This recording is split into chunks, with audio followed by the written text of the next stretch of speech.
Good morning dear students.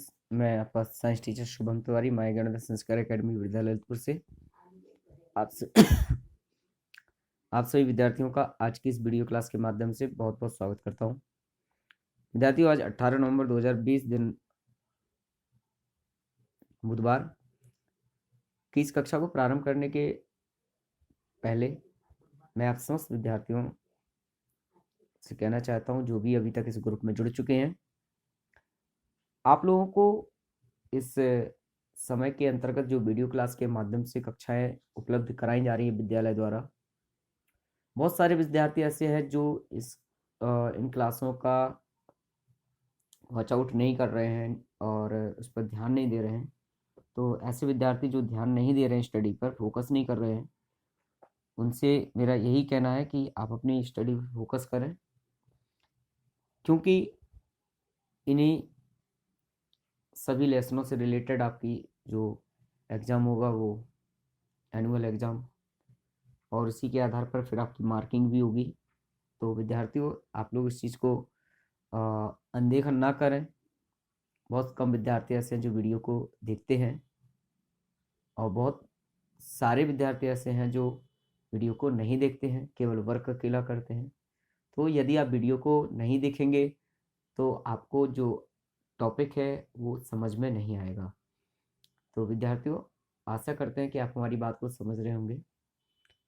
तो ज़्यादा समय और ना लेते हुए आज आपकी कक्षा प्रारंभ करते हैं। विद्यार्थियों, आज हम इकाई 14 यानी लेसन 14 के अंतर्गत बात कर रहे हैं ध्वनि की, आवाज़, जिसको हम अपनी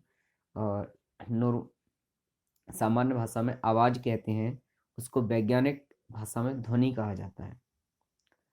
तो सबसे पहले हमें इस लेसन का उद्देश्य क्या है, इसके मुख्य पहलू क्या है, उन पर चर्चा करते हैं। ध्वनि की उत्पत्ति और कंपन और तरंगें। इसके बाद फिर ध्वनि के प्रकार, फिर ध्वनि का जो संचरण है, फिर ध्वनि का परावर्तन, मनुष्यों द्वारा श्रवण में सुनना, मनुष्यों में सुनने की क्रिया, और जिसे हम कहते हैं शोर शराबा, यानी बहुत तेज हानिकारक ध्वनि को शोर कहते हैं। इस पर हमें नियंत्रण करना है, और इसका दूसरा मतलब हमारे जीवन में दुष्प्रभाव क्या हो सकते हैं उसके बारे में हम यहाँ पर अध्ययन करेंगे। तो सबसे पहले बात करते हैं विद्यार्थी, इसकी आवश्यकता क्या है। इसकी आवश्यकता यह है कि यदि हम किन्हीं 10 वस्तुओं की ध्वनियों को संचालित करते हैं और आपसे कहते हैं पहचानो कि ये कौन सी वस्तु है, तो विद्यार्थियों, किसी भी ध्वनि को सुनकर या किसी आवाज को सुनकर हम उस वस्तु, उस व्यक्ति या उस प्राणी के बारे में जानकारी कर सकते हैं, पहचान सकते हैं और उसका अनुमान भी कर सकते हैं। जैसे चिड़ियों का सुबह सुबह चहचहाना, कौवे का बोलना, मोर का बोलना, कोयल का बोलना, सभी पक्षियों की जो आवाज है, ध्वनियां हैं, वो अलग अलग हैं। तो उनकी ध्वनि से, उनकी आवाज से हम पहचान लेते हैं कि ये कौन सा पक्षी है। घड़ी की, जैसा कि यहाँ पे घड़ी का एग्जाम्पल भी है, घड़ी का टिक टिक करना आपने देखा होगा।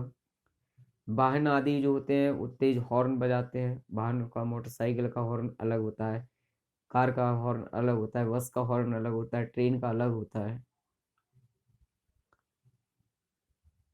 तो वैज्ञानिक भाषा में इन्हीं सभी आवाजों को हम ध्वनि कहते हैं। अब ध्वनि उत्पन्न कैसे होती है, ध्वनि की उत्पत्ति कैसे होती है। जैसे एक घड़ी का एग्जाम्पल ले लेते हैं। जैसे हम समय देखते हैं, उसमें से सेल, उसकी मशीन से जो सेल है लगा हुआ है, उसको आप निकाल दीजिए।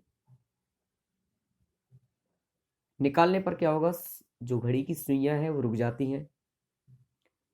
फिर पुनः सेल को उसमें डाल दीजिए।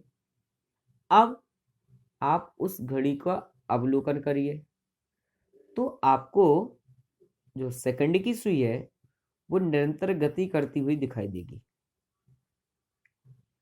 सेकंड की सुई के साथ साथ मिनट और घंटे की सुई भी गति करती है। और अगर विशेष गौर से आप देखें तो सेकंड की सुई जो निरंतर चलती है उसमें हल्का सा आप मतलब आपको दिखाई नहीं देगा, लेकिन आपको ऐसा लगेगा जैसे ये सुई कांप रही हो, मतलब कंपन जिसे हम कहते हैं, और आवाज हमें आती है। या फिर यूं कहें कि एक एग्जाम्पल और कर सकते हैं, एक तार लीजिएगा या इलास्टिक लीजिएगा, उसे किसी कील से बांधिएगा और बांधने के पश्चात एक छोर को उसे अपने हाथ में रखिएगा। अब उसको स्थिर रखिएगा। क्या उसमें कोई आवाज आ रही है? नहीं। लेकिन जैसे ही उस इलास्टिक को आप नीचे दबाएंगे, नीचे दबा करके छोड़ेंगे रबर बैंड को, छोड़ने के बाद आप देखेंगे कि उसमें कंपन होना शुरू हो जाते हैं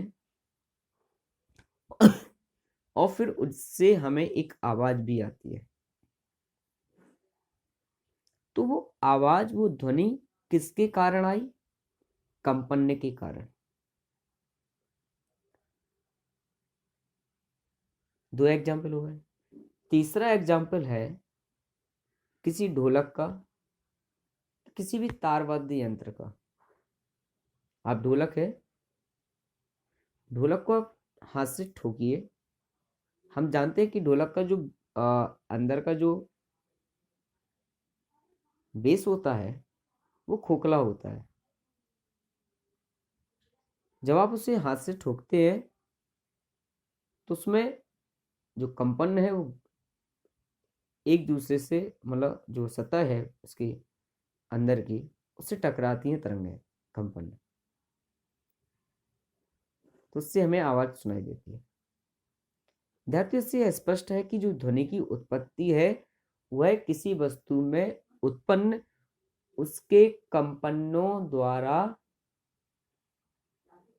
होती है। अर्थात किसी वस्तु में उत्पन्न कंपन